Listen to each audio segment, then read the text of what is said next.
É com muita alegria que estamos aqui. É com muita gratidão que participamos junto de vocês desse banquete de luz que essa casa nos proporciona através da palestra pública. Que possamos de fato ser bons instrumentos e que consigamos falar um pouco sobre aflições, respeitando a dor de cada um de nós. Que nela comentou, bem-aventurados os aflitos, é o capítulo 5 do nosso querido Evangelho segundo o Espiritismo. E não é à toa que ele é antecedido por eu não vim destruir a lei, quando fala da lei de amor, meu reino é deste mundo, quando nos explica que esse mundo ainda não vive essa lei. Há muitas moradas na casa de meu Pai, nos lembrando que existem planetas onde essa amorosidade é vivida de maneira plena.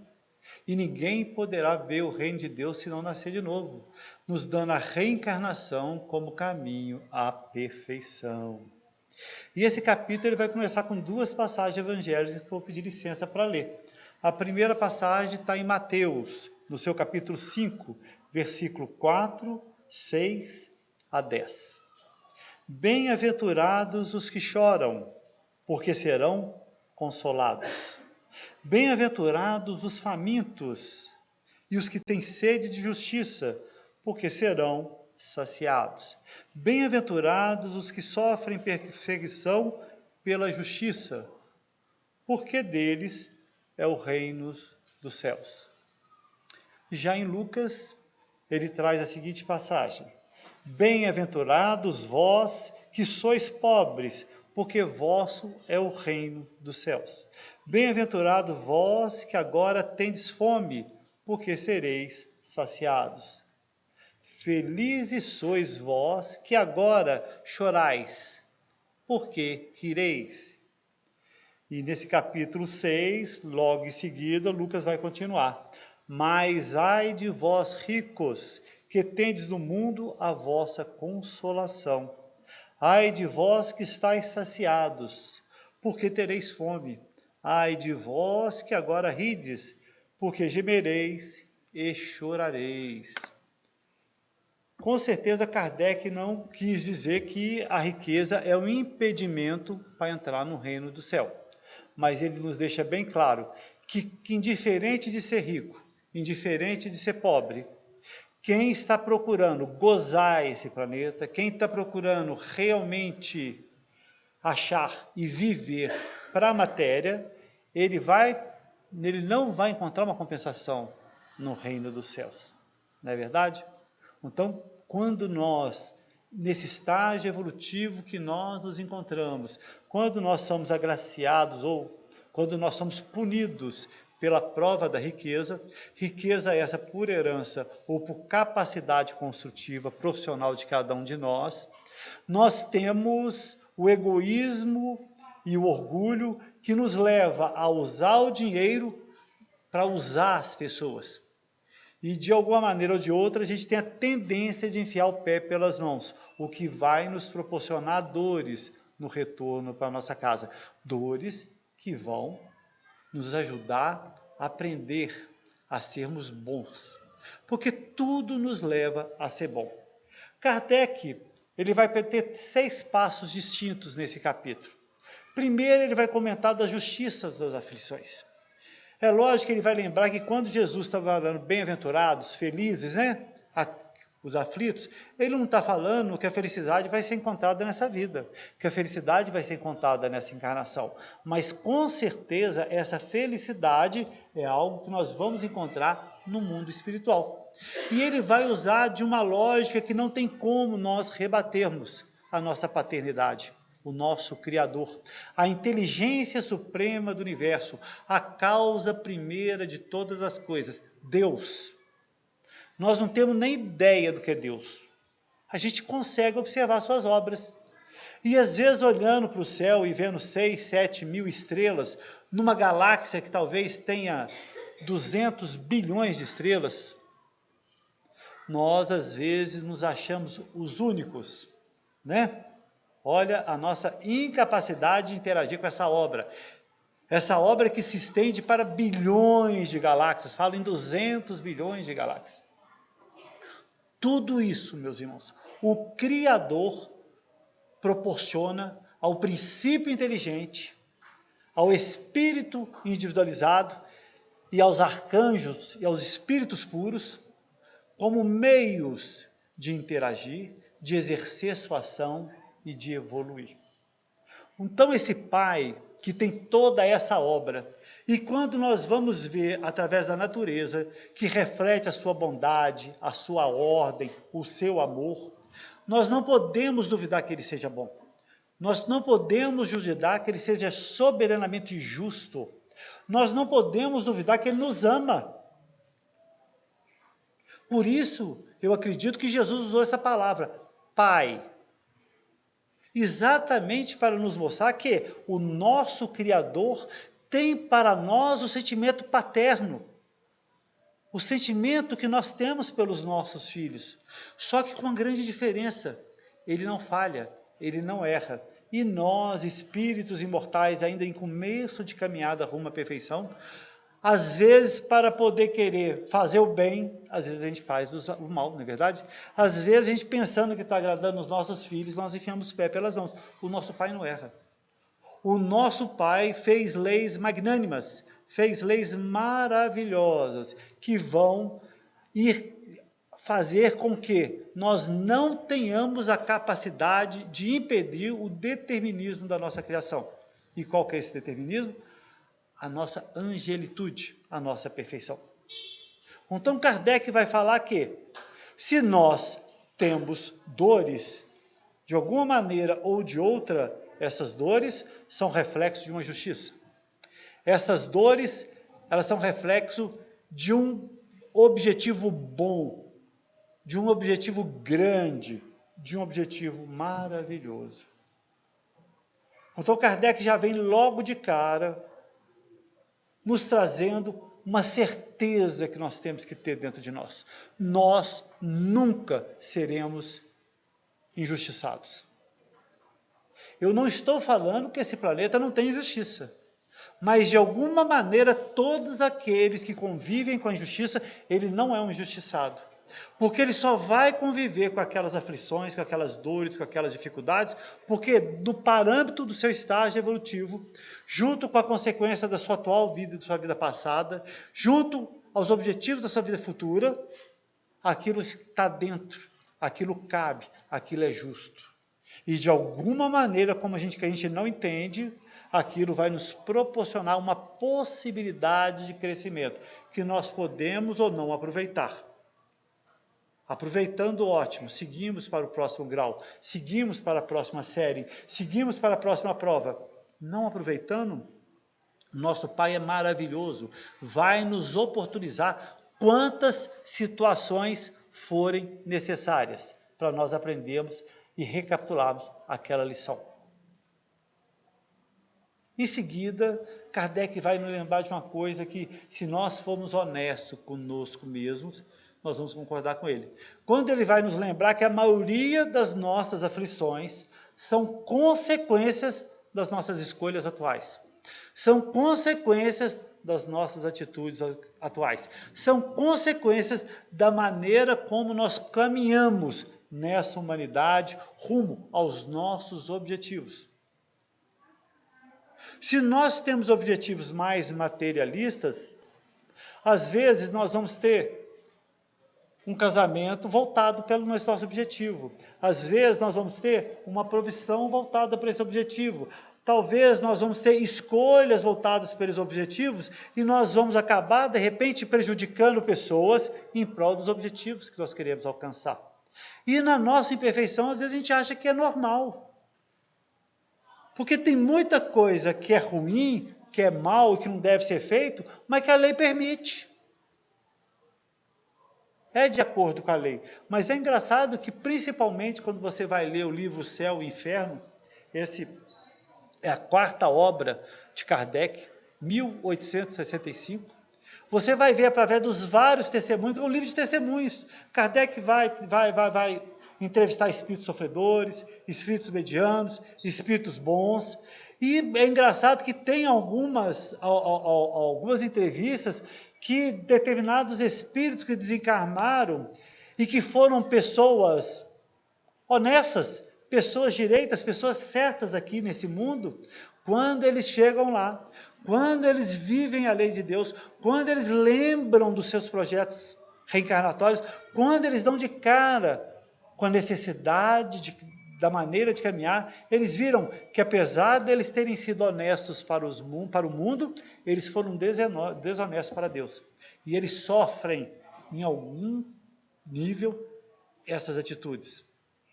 Nos mostrando uma fala que eu ouvi, que eu acredito muito. No nosso planeta tem muita virtude que um dia nós vamos ver que é vício, que é mal. No nosso planeta tem muita atitude que a gente acha que é boa e que a gente um dia vai descobrir que não é muito legal. Kardec, na Revista Espírita, se não me engano, de 1858, ele faz uma entrevista com um habitante de Júpiter. É engraçado que essa entrevista é muito legal. E essa habitante de Júpiter vai comentar que o corpo lá em Júpiter é um corpo mais fluídico. Eles não têm um corpo de carne que nem nós. Por ser mais fluídico, ele tem menos vicissitude. Eles têm uma infância muito reduzida e têm uma vida muito mais longa, 500 anos. E é engraçado que ele vai falar que nesse planeta é os animais que fazem os trabalhos mais pesados, mas dentro de uma morosidade enorme da sua população. Existem diferenças, mas não existem injustiças, não existe fome, não existe miséria, não existe desamparo. E, de alguma maneira, o poder ele é exercido pelos que sabem mais, pelos que são melhores, pelos que conseguem exercer a bondade de uma maneira mais plena. E Kardec vai perguntar qual seria a relação de nós para esses habitantes. Ele vai nos comentar que é a mesma relação de nós para os símios, os macacos. Nos mostrando que a gente ainda está no começo de uma caminhada longínqua, mas que uma vez alcançando a perfeição, teremos na nossa frente o que? A nossa imortalidade. E dentro da imortalidade, qualquer espaço de tempo é minúsculo, é mínimo.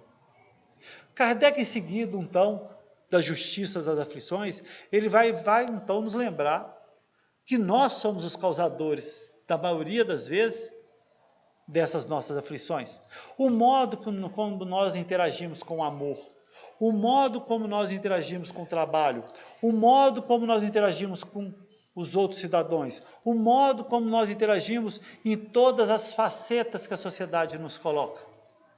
A partir do momento que eu estiver colocando orgulho, a partir do momento que eu estiver colocando egoísmo, a partir do momento que eu estiver colocando ciúme, a partir do momento que eu estiver colocando cólera, a partir de qualquer maneira que eu estiver colocando violência, eu vou estar causando infelicidade para mim. Porque são atitudes que me causam infelicidade. Quando Jesus nos lembra para dar outra face, ele não está preocupado com o outro, ele está preocupado com você. Como que a gente responde ao grito? Ao silêncio. É impressionante o poder do silêncio. Então, numa hora de uma discussão, principalmente uma discussão da madrugada, quando aquele nosso irmão chega um pouco mais alterado, não adianta você discutir com aquela pessoa naquele momento. Vai deitar, no outro dia, conversa, bate um papo. A partir do momento que alguém começa a conversar e se altera, silencia. O seu próprio silêncio, de alguma maneira, vai modificar aquela discussão. A partir do momento que no seu ambiente do trabalho você está sendo perseguido por seu chefe, você está sendo criticado pelos seus colegas, você está em situação supostamente injusta, faça o seu melhor, trabalhe. Trabalhe o melhor possível, seja o mais produtivo possível, viva a mansuetude, que devagarzinho você vai conseguir, através do seu exemplo, transformar aquelas pessoas em sua volta. No trânsito não pedimos para o outro ser bom motorista, sejamos nós os bons motoristas. Em cada local que a vida estiver nos colocando, sejamos nós a exercitar a indulgência, a exercitar o perdão. Eu gosto muito de uma frase, que a nossa indignação seja uma alavanca de transformação e de obras. Então vamos ficar indignados com o mundo, vamos ficar indignados com a política, vamos ficar indignados com as coisas erradas, mas que essa indignação não seja uma coisa vazia, que essa indignação não seja uma coisa que fique só dentro da sala, que essa indignação não seja só aquele momento em frente à televisão, mas que essa indignação me cause uma necessidade de fazer algo diferente, me cause uma necessidade de ser diferente dos outros, e não me preocupar em ser de alguma maneira bobo. Não, desse jeito o pessoal vai aproveitar de mim, deixa aproveitar. O povo não aproveitou do Chico? E vocês não querem ser Chico? O povo não aproveitou de uma Madre Teresa de Calcutá? Vocês não querem ser uma Madre Teresa? O povo não aproveitou de uma irmã Dulce? Vocês não querem ser uma Dulce? O povo não aproveitou de Jesus? Quantas pessoas Jesus curava e iam para o pecado, e iam para o vício? De uma maneira ou de outra, em alguns relatos da nossa doutrina, ia falando que muitas daquelas pessoas que Jesus curava, a primeira preocupação que aquelas pessoas tinham era de quê? De gozar. Eles iam para o gozo. O gozo que aquela doença impedia eles terem, eles iam em conta do gozo. Não entendendo que aquele gozo seria responsável para fazer com que aquela dificuldade voltasse na vida dele. Por isso que ele tinha separado, de futuro não tornes a pecar, nos mostrando que o erro é o causador da nossa dor, o erro é causador da nossa desesperança, o erro é causador da nossa incompreensão, o erro é causador, às vezes, da nossa infelicidade. Não é à toa que nós temos uma questão no Livro dos Espíritos, bem interessante, 922, qual a felicidade possível para os habitantes do planeta? Da parte material, a posse do necessário. Da parte moral, a fé no futuro e a consciência tranquila. Por isso que vocês vão ver que tem pessoas cheias de tudo que a gente quer, cheio de juventude, cheio de beleza, cheio de poder, cheio de dinheiro, e não são felizes às vezes são tristes. São tristes por quê? Porque a matéria não vai satisfazer nunca. Você pode comprar um carro, 2 carros, 3 carros, 4 carros, um barco, 2 barcos, 3, 4, um avião, 2 aviões, 3 aviões. Você pode comprar um mundo. Você só vai ser feliz conectando com seu Pai. E você só vai conectar seu Pai vivendo o amor ao próximo. Não tem outra maneira. Nós só somos felizes na proporção que nós conseguimos seguir a lei. E qual que é a lei? Amar seu Deus de todo o teu coração, de toda a tua alma e de todo o teu poder. E ao próximo como a si mesmo. Nos mostrando que a gente só consegue amar a Deus através do nosso próximo. Não tem outro caminho. E amar o nosso próximo é exatamente da outra face. Amar o nosso próximo é responder a mentira com a verdade. Amar o nosso próximo é responder a violência com a mansidão. Amar o nosso próximo é devolver, é receber a escuridão e entregar a luz. Amar o nosso próximo é abrir mão da nossa verdade pela verdade do nosso próximo. E dessa maneira, nós vamos perdendo essa vida. E perdendo essa vida, a gente a ganha. Olha que coisa maluca. Que a gente não consegue entender. A gente até consegue entender isso. A gente sabe. Mas a gente sempre fica na dúvida. A gente sempre acha que temos que correr atrás. Se a gente não correr atrás, a gente está dentro d'água. A gente ainda não consegue entender que para cada dia basta ser o mal. Eu não estou falando que a gente não tem que estudar. Porque quem não estuda, quem realmente hoje não se profissionaliza e quem não rala bastante, em teoria, ele não vai ter um emprego que vai dar um salário alto. Tudo bem, a pessoa pode ser feliz com um salário baixo. Agora, não pode uma pessoa que não estudou achar ruim do outro que estudou e está ganhando bem, né? E às vezes isso acontece, né? As pessoas querem o que outras pessoas conquistaram com muito esforço, com muito sacrifício, com muita dificuldade. E essas pessoas que conseguiram chegar nesse posto com muito esforço, com muito sacrifício, se elas querem ser felizes, elas têm que entender que de uma maneira ou de outra, até isso é empréstimo de Deus. É um talento e uma oportunidade proporcionado por Deus, para que Ele possa usar como um instrumento de misericórdia para os seus irmãos. Porque se esse planeta é um planeta de provas e expiações, cada um de nós tem a obrigação de atenuar a prova e a expiação do nosso irmão. Porque às vezes a gente pensa, não, esse cara está sofrendo porque ele fez alguma coisa no passado, então eu vou ajudar ele a sofrer mais um tiquinho para ajudar ele. Não é assim não. Se ele está sofrendo por causa do passado, então vamos ser um instrumento da misericórdia, porque é isso que o nosso Pai nos quer. E muitas vezes pode estar sofrendo por causa do futuro. É engraçado, na vida não dá para fazer receita de bolo, não. Ah, não, se a vida da pessoa é isso, é porque ele fez isso no passado. Não, porque as provas, ela tem N motivações. A prova pode refletir o passado? Pode. A prova pode refletir o futuro? Pode. A prova pode ser modificada para as suas atitudes hoje? Pode. Tem um caso que eu acho exemplar disso. Diz que existia um marceneiro, mas a pessoa era uma pessoa boníssima. Mas nunca vi uma pessoa tão boa. E ele dedicava um dia ou dois da semana para poder fazer brinquedos para as crianças num centro espírita. E ele conseguia realmente fazer brinquedos que poderiam ser vendidos em loja. Tal a capacidade, o refino desses brinquedos e a amorosidade que ele fazia isso para as crianças. E, depois de muito tempo, ele fazia do brinquedo, tchuf, lá se foi o dedinho dele. Ficou sem o dedo, na serra. E isso, de alguma maneira, revoltou o pessoal do centro, que é muito normal, né? A gente é muito apegado ao corpo, e nós não entendemos a insignificância do povo. Falei, pô, a pessoa está fazendo bem, a pessoa está trabalhando, como se por acaso trabalhar fosse algo que nos impedisse de acidentes, não é verdade? A gente tem que entender que ser espírita não quer dizer que você não bate carro.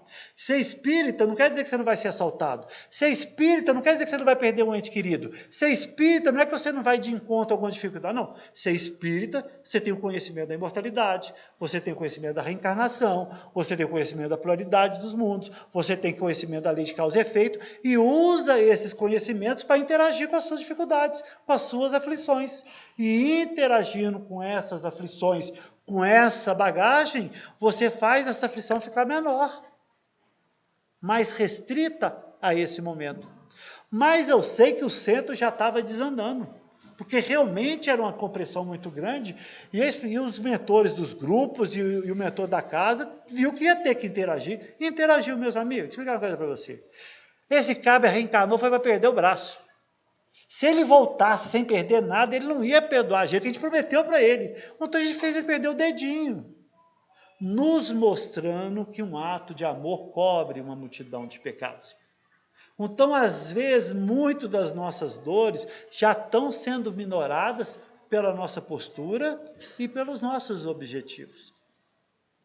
Mas Kardec, num passo seguinte, ele vai nos lembrar que tem muitas aflições que a causa não estão aqui. A perda de um ente querido, a perda de um pai que provê a família e deixa a família em dificuldade econômica. Você nasce com uma doença que te impede de trabalhar, a idiotia, a paralisia, a cegueira. Quantas situações dessas no mundo? E quando você olha, você não consegue achar justificativa para aquilo nessa vida. Aí ele vai nos lembrar. Se a justificativa não está nessa vida, ela está na vida passada. Porque ele vai nos lembrar que muitas coisas que a lei dos homens não alcança, a lei do Pai alcança. Muitas situações que de alguma maneira essa vida não me pegou, a próxima me pega.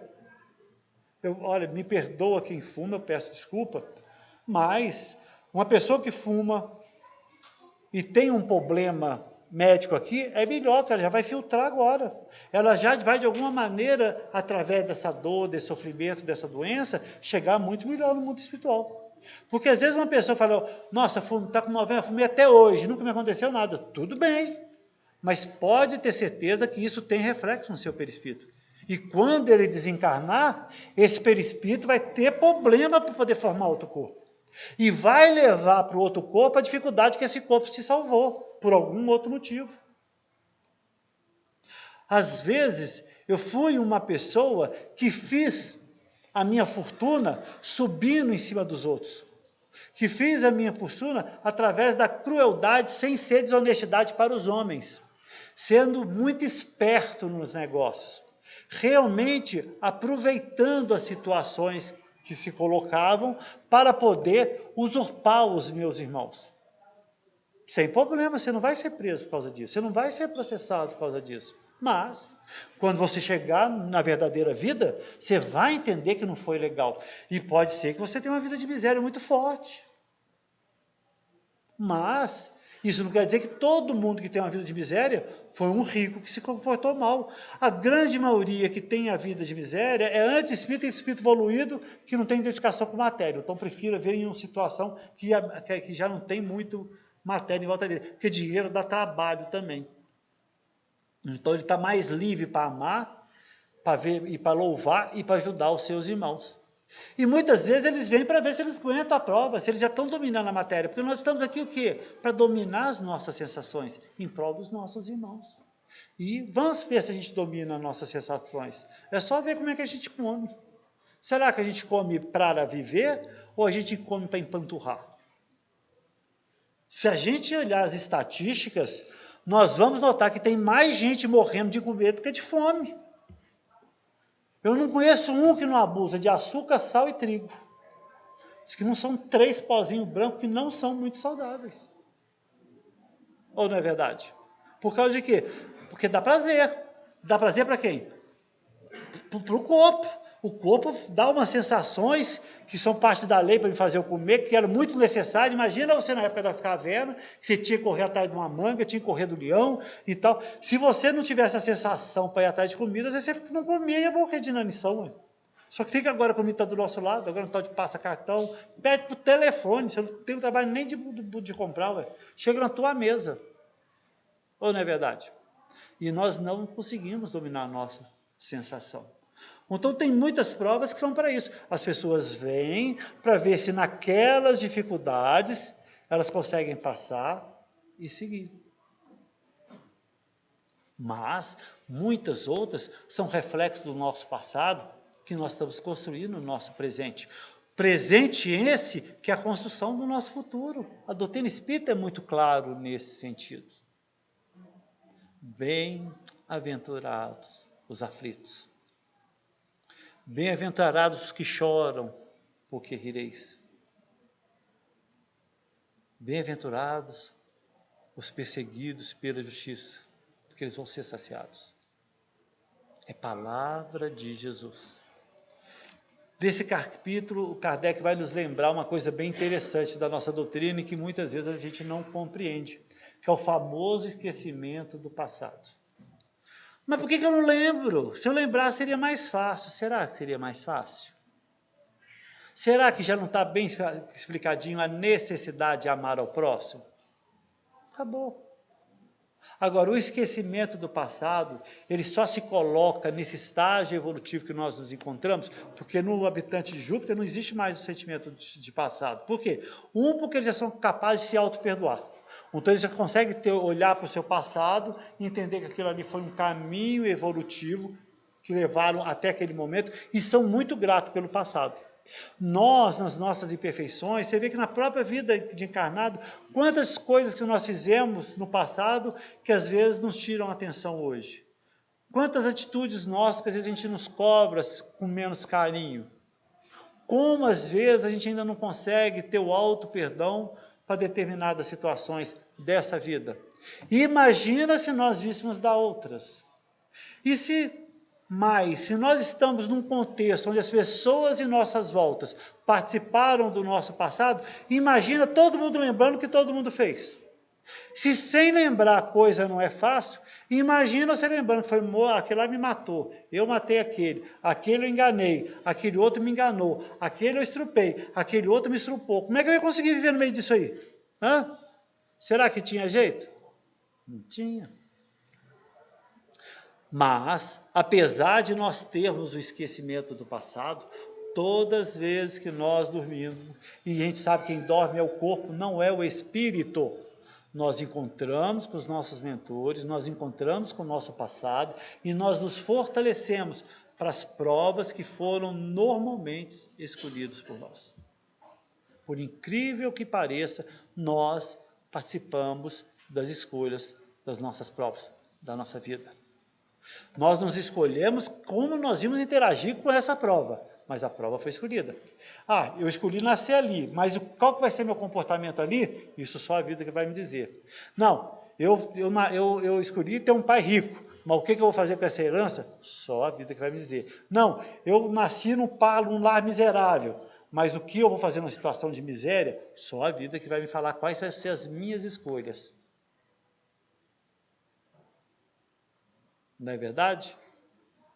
Então nós temos que entender que, de uma maneira ou de outra, todos nós participamos desse planejamento. Ah, mas todo mundo não. É lógico que tem alguns irmãos nossos que não têm a capacidade de escolher a sua prova. Por quê? Porque eles ainda estão alucinados. Tem muita gente que reencarna dos abismos, dos umbrais, de zonas de sofrimento direto para a carne. Eles não tiveram a capacidade que todos vocês tiveram de, depois de um determinado período de dor, serem socorridos, que nem André Luiz foi socorrido, e serem levados para uma colônia onde, depois de bons estudos, de boas preparações, vocês fizeram essas escolhas.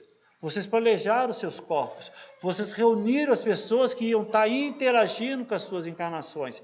Tudo é milimetricamente planejado. E quando nós caímos no meio desse projeto, apesar de nós não trazermos a lembrança, nós trazemos a nossa capacidade amorosa construída. E é isso que é importante. O quanto que eu consigo amar. E amar é proporcional a perdoar. Amar é proporcional a ser indulgente. Amar é proporcional a ser bom.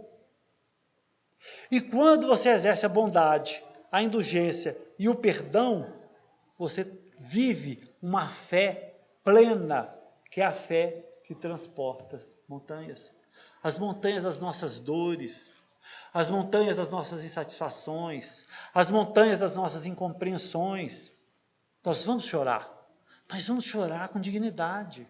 Vamos chorar na certeza que tudo está certo. Vamos chorar que isso vai passar. Vamos chorar na certeza que logo, logo nós vamos embora. E que de uma maneira ou de outra, esse sofrimento bem acolhido vai me proporcionar o quê? Vai me proporcionar um retorno maravilhoso na erraticidade. E é exatamente isso que vai dar o próximo passo do Kardec, quando ele vai nos lembrar da necessidade da resignação para as aflições. A doutrina espírita é consoladora por causa disso, por isso que ela chama que é o Consolador prometido. Porque Jesus já tinha falado da vida futura, Jesus já tinha falado do reino dos céus, mas ele teve que usar as historinhas do joio, do trigo, da rede, da terra com pedra, da terra com espinho, da terra boa, da estrada, das ovelhas, dos bodes, do redil. Ele teve que usar tudo isso para aquela época, não adiantava ele falar claramente, a gente não ia entender. Nós não estávamos preparados para a verdade. Hoje a doutrina veio porque nós estamos preparados. Hoje ele já não precisa falar de joio e do trigo. Ele já fala, olha, o nosso planeta vai se transformar num planeta regenerador.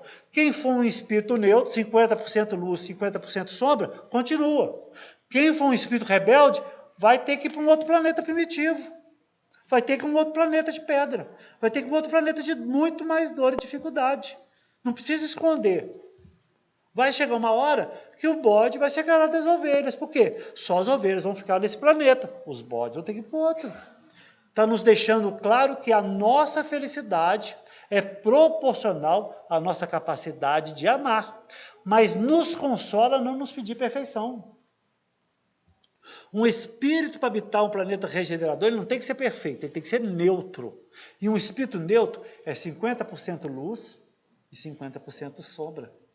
E um espírito que é 50% luz e 50% sombra, toda vez que ele está vigiando os seus pensamentos, vigiando as suas atitudes, vigiando as suas escolhas, vigiando a sua vida, e ora, porque quando ele vê que não está muito certo, ele começa a orar e pede força para fazer diferente, pede força para ver diferente, pede força para mudar aquele pensamento, pede força para caminhar no meio daquela tribulação, ele consegue. Desde que ele não se revolte. Porque se você revoltou com o pai, não adianta orar. Como é que você vai orar revoltado? Como? Vai estar chovendo bênçãos para você, você de guarda-chuva aberto, não tem como. Jesus o tempo inteiro está do nosso lado, através dos nossos mentores, através dos nossos familiares mais evoluídos, através dos nossos amigos, nos inspirando, nos apontando o caminho, nos ajudando. Agora, ele só não vai conseguir fazer a gente sendo feliz sem cumprir a lei, não tem como. É impossível eu ser feliz sem cumprir lei. Imagina o mundo sem lei. Ó, o mundo já não é fácil, e olha que nós temos lei para burro, né? Agora, imagina se esse mundo não tivesse lei. Imagina o trânsito sem lei de trânsito. Olha que a gente já não respeita a lei de trânsito, mas imagina que não tivesse. Cada um pudesse andar na velocidade que quisesse, você podia virar para a esquerda, poderia virar à direita, a preferência seria do mais corajoso. Como é que seria? Será que o trânsito ia ser ruim ou ia ser pior do que já está? Porque o trânsito não é bom, mas eu acredito que ele ia ser muito pior, não ia? Por quê? Toda vez que você não respeita a lei, isso vai te trazer tribulação. Do mesmo jeito que a lei da vida, da lei da imortalidade, da lei da felicidade. Porque amar a Deus sobre todas as coisas e ao próximo como a nós mesmos, é a lei que nos torna feliz. É a lei que nos torna pleno. É a lei que nos torna completo. É a lei que nos proporciona paz. A única felicidade possível. Porque você tendo paz, você pode ser rico, você vai ser feliz. Você não tendo paz, você pode ser pobre, você vai ser feliz. Você não tendo paz, você pode estar faltando alguma coisa, você pode ser feliz. Bezerra tinha paz, nosso mentor, nosso patriarca. Quem cuida da coluna é Bezerra de Menezes, médico. Nunca ganhava dinheiro com medicina, só trabalhava de graça. O pouco que ele ganhava, ele ainda distribuía. Virava, viria, ele vinha a pé, porque com o dinheiro do bonde que estava no bolso dele, se alguém chegasse, levava, para poder comprar um remédio, para poder resolver uma dificuldade. Maísa, numa das suas palestras, me contou uma que eu adorei. Um dia a esposa chegou para ela, Bezerra, não temos nada na despensa, como é que eu faço? Vivamos de brisa de amor. Ai, que lindo, hein? Diz ela que jogava uma paulada sem saber, porque não ia saber que ele era esse Bezerra, né? Mas já imaginou seu marido hoje falar, vamos viver de amor. O que você faz? Você acaba de dar uma paulada na cabeça aqui, viver de amor, seu cabra. Cria vergonha, vai trabalhar e põe arroz na mesa, né? Mas de uma maneira ou de outra, a providência sempre chegava na sua vida com o necessário, nunca com o supérfluo. Uma vez um estudante bateu na porta dele pedindo aula particular, pagou um mês adiantado de aula e nunca apareceu. Outra vez um carroceiro desceu com a carga de carroça cheia de comida, mandar te entregar isso, ele nunca ficou sabendo quem mandou. Então a providência divina ia aparecendo. Mas isso não quer dizer que ele não estava trabalhando, que ele não estava fazendo a parte dele, que ele não estava correndo atrás. Ele só não cobrava pelo trabalho, mas ele trabalhava.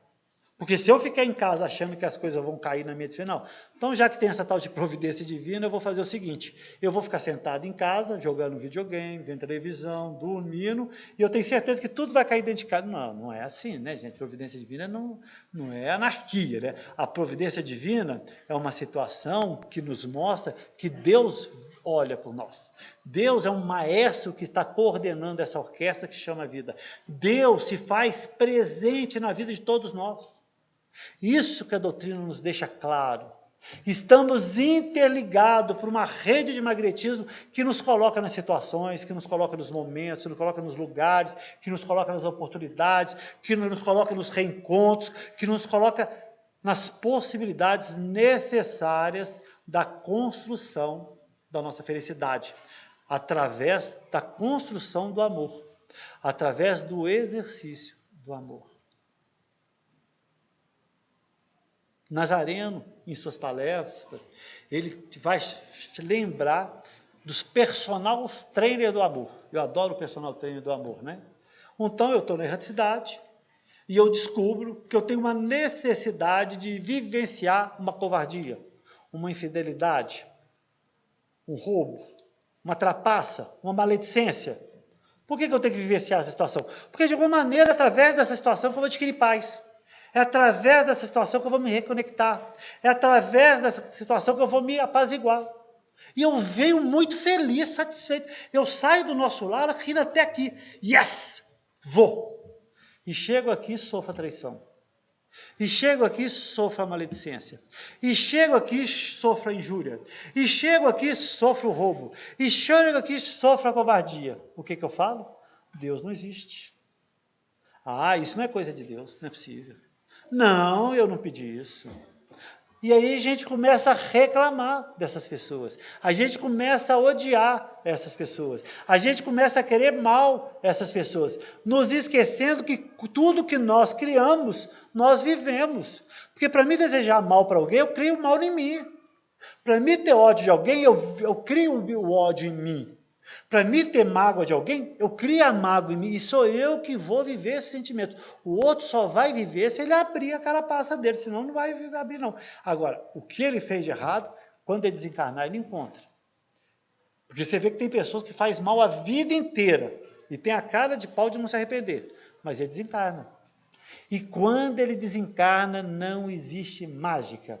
Quando ele desencarna, ele vai ser o seu juiz, mas ele não vai conseguir roubar na sentença. Ele vai ser um juiz mais honesto e dentro com a sua cabeça. Aí a vida dele passa. E ele não vai se perdoar.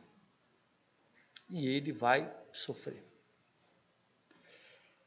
Arrependimento, expiação, reparação. Todo mundo passa por esses 3 caminhos no seu aprendizado. Por isso, uma outra frase que eu vi que eu gosto muito, se não me engano, repetiu mês passado aqui.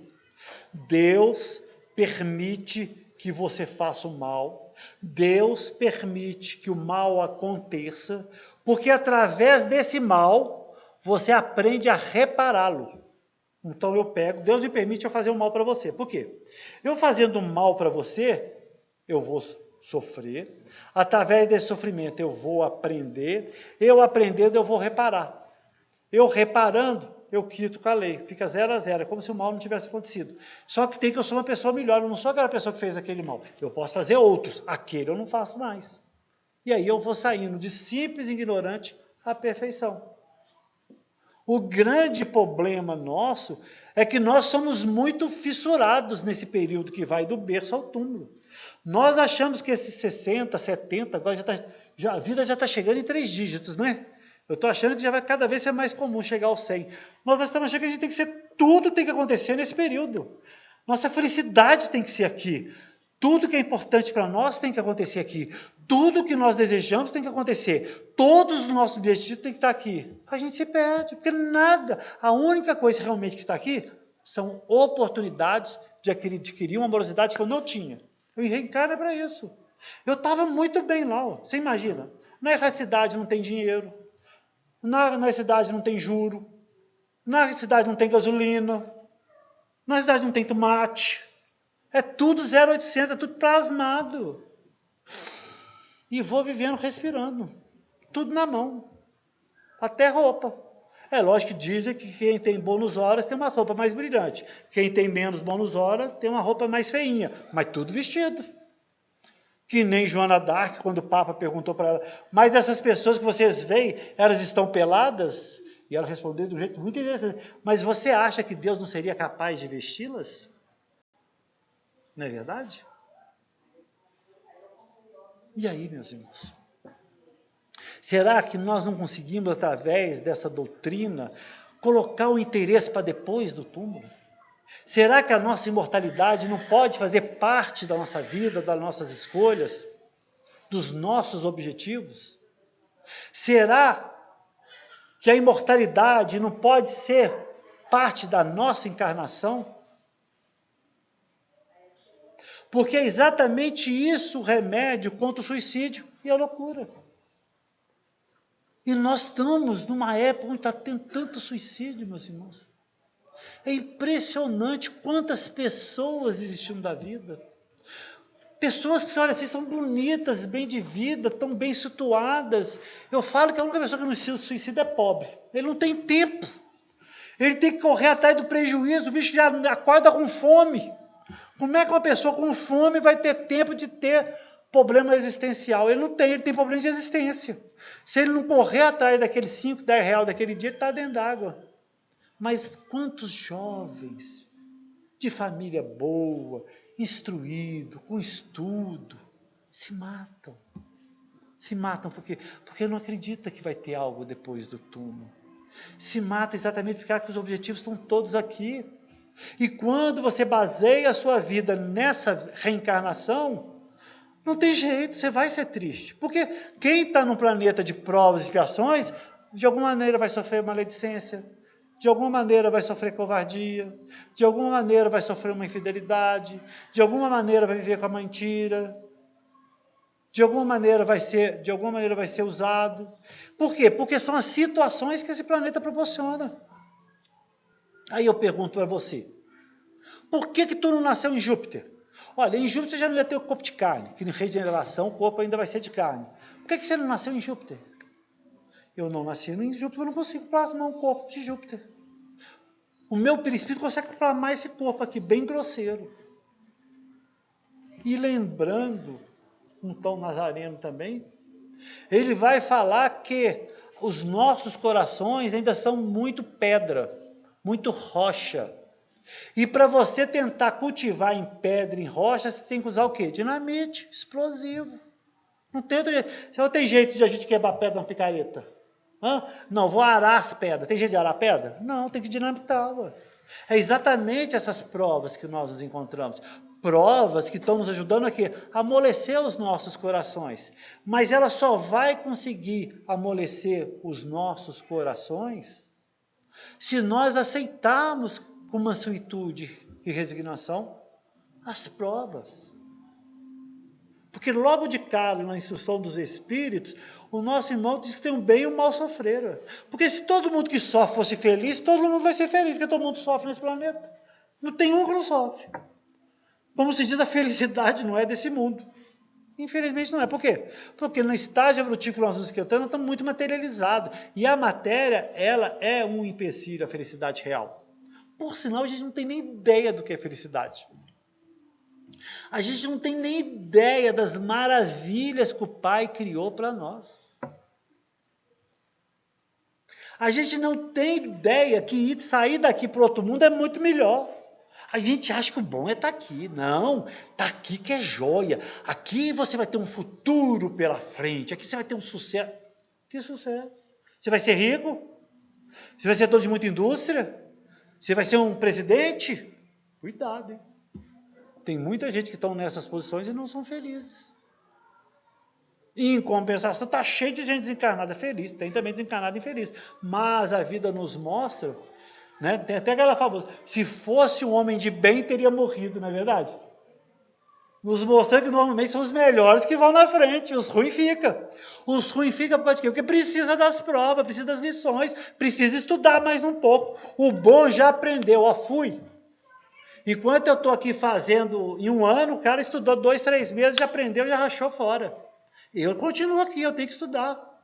Eu preciso aprender. É uma oportunidade maravilhosa.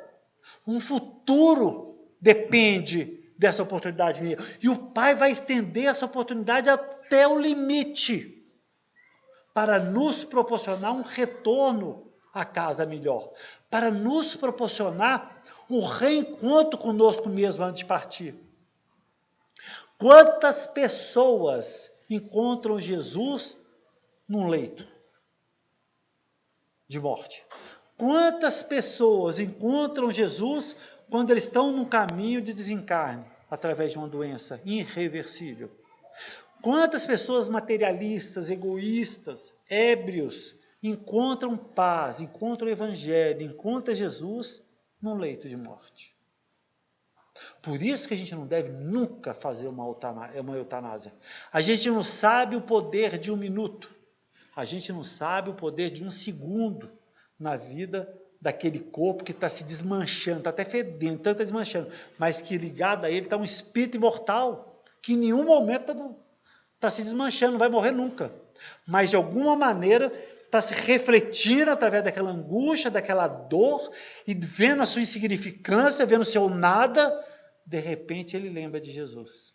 E quando ele lembra de Jesus, ele se resplandece, ele se preenche, ele se brilha. Não que ele não vai ter que espiar e reparar o mal que ele fez, não. Esse é o grande problema que a gente acha do perdão. Acha que perdão é uma carta de euforia. Não é. Meus irmãos, a felicidade não é desse mundo. Mas isso não quer dizer que a gente não pode passar desse mundo dentro das possibilidades da felicidade que ele nos proporciona, que é a paz. Por isso, usemos a bandeira dessa doutrina. Fora da caridade não há salvação. Usemos o caminho do amor como caminho da busca dessa paz que vai nos proporcionar uma felicidade concreta. Eu acho muito legal um jovem que está estudando bastante, quer passar no concurso, quer ter um emprego legal. Ótimo, faça isso. Mas quando você estiver nesse emprego legal, seja o melhor profissional para esse país. Trabalhe o melhor para o povo desse país. Tenha uma produtividade maravilhosa e através da sua produtividade faça a diferença na vida das pessoas. E use o seu supérfluo para atenuar lágrimas. Use o seu supérfluo para atenuar a dor. Ah, mas se eu conseguir, ele podia conseguir também. Podia não, meu amigo. Se você conseguiu, porque Deus deixou. Ele não conseguiu porque ele não aprendeu o que você já aprendeu. De repente você já passou por uma vida igualzinha dele na passada, e ele está passando agora. Ele é mais novo que você, ué. Que faça o bem. Às vezes a gente está com tanta dor no coração, às vezes a gente está com tanta dor na nossa vida, e às vezes a gente vai visitar uma figura mais carente, uma figura com mais dificuldade, e através daquela dor, através daquela dificuldade, a gente recoloca as nossas dores. Mas a gente sempre tem mania de olhar para os melhores, né? Ah, queria ter o marido da minha vizinha, e você não sabe que às vezes o cara é pior do que o teu. Ai, eu queria ter os filhos da minha vizinha. E às vezes você não sabe que os filhos dão mais trabalho que o teu. Porque só quem veste o sapato sabe onde é que está apertando o calo. Não é porque você está vendo a vida daquela pessoa, que a pessoa está feliz, está bela, está maravilhosa. Quando vê, ela suicida. Opa, que isso? Você vê. Por trás daquela máscara estava a dor. Hoje no Face, nossa senhora, está todo mundo bem, né? No Face é uma maravilha. Vocês não imaginam as dores por trás de cada selfie. Vocês não imaginam as dores por causa de cada roupa de maquiagem bonita. Vocês não imaginam cada dor por trás de cada retrato maravilhoso. Cada um nesse planeta tem suas tribulações, tem suas dificuldades, tem suas dores. Porque aqui é um planeta de provas e expiações. Mas Jesus nos lembra: se tiveres a fé do tamanho da semente de um grão de mostarda, se direis para essa montanha, vai daqui, vai para lá, ela vai. E que são essas montanhas que não são nossas dores, as nossas dificuldades, as nossas incompreensões? Essa casa bendita, essa comunhão espírita, temos a água magnetizada, temos passe, temos a fluidoterapia, temos o EGE, temos a mocidade, temos o PADES, temos uma biblioteca maravilhosa, temos uma livraria maravilhosa com livros, temos 4 palestras todo dia, pode ser feita por computador. Vamos buscar na doutrina elementos para se transformar. Não vamos buscar na doutrina o mecanismo de aparar nossas dores que nem mágica. Ela não vai fazer isso com vocês. O que a doutrina faz é fortalecer para vocês buscarem essa paz e essa felicidade. Às vezes a gente, na nossa loucura, a gente já está tão cheio de uma matéria sutil, venenosa, maléfica, aí sim a fitoterapia vai eliminar aquela matéria ruim, vai pôr uma nova, vai te dar uma zerada, vai te deixar animada, para você o quê? Para você fazer diferente. Porque Kardec vai falar, reconhece-se o espírita pela sua transformação moral e pelos esforços que ele faz para dominar suas más inclinações. À medida que eu vou esforçando para dominar minhas más inclinações, eu vou me melhorando moralmente. Eu vou conseguir eliminar todas as minhas más inclinações? Não, mas um pouquinho eu melhoro. E melhorar moralmente é ter uma capacidade de perdoar, é ter uma capacidade de ter indulgência e é uma capacidade de ser bom. Questão 886 do Livro do Espírito. Como entendia a palavra caridade? Jesus entendia essa palavra. E os Espíritos respondem: benevolência para com todos, indulgência para as imperfeições alheias e perdão das ofensas. E na nossa 642, para agradar a Deus e garantir o lugar futuro, basta não fazer o mal? Não. Você tem que fazer o bem no limite das suas forças, porque você responde por todo o mal que é originado de um bem que você não fez. Amemos, meus irmãos. Amemos, nem que for por egoísmo, para o nosso bem. Não, eu vou amar porque me faz bem. Eu vou fazer o bem que me faz bem. Eu vou ajudar para me dar bem. Não tem problema. Todo bem que você faz vai pesar na sua balança. Vai te ser útil de alguma maneira. Oremos, mas oremos de verdade. Pai, que seja feita a tua vontade. Não a tua vontade que coincide com a minha. A tua. Porque você sabe o que é melhor para mim. Então, se eu quero que ele faça a vontade dele, por que eu discuto com as coisas que eu encontro na minha encarnação? Se eu quero que seja feita a vontade dele, por que eu não compreendo esses encontros? Será que eu realmente acredito que ele me deixou sozinho e que se eu não me virar eu estou dentro d'água? Será que essa pessoa, que só para mim ele fez 200 milhões de estrelas, ele não me conhece? O Pai conhece um a um. E nenhuma das suas ovelhas vai se perder. Amemos, meus irmãos. Façamos o bem. Vivemos para o próximo. Dentro da nossa capacidade, sejamos nós a abrir mão. E busquemos a felicidade da paz de consciência, vivendo essa lei de amor plena, retumbante. Amar a Deus de todo o seu coração. Amar a Deus de toda a tua alma. Amar a Deus de todo o teu poder. Amemos e sejamos felizes, meus irmãos. Obrigado.